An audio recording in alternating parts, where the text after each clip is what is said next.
It's a beautiful, unique, and wonderful experience here in Bjelovar.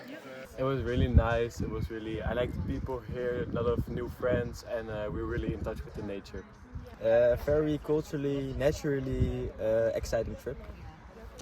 So this has been an incredible, necessary and beautiful experience that I recommend to all students and teachers.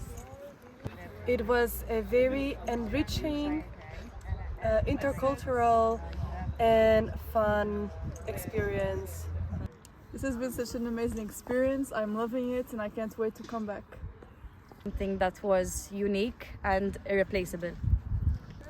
I would describe it as an immersive and rural experience that has warmed everybody's hearts and has relaxed and healed everyone's minds. This is the way to build the future of tourism and the values of Europe.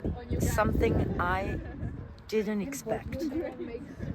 For me, it's getting away from the hectic nature of life, and it was a chance to slow down and enjoy nature, enjoy a slower pace of life, enjoy a new countryside, great people, great food, great drink and great company, so fantastic time.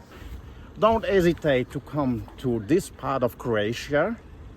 It's at least as beautiful as the coast, less crowded, more nature, proper air and friendly people.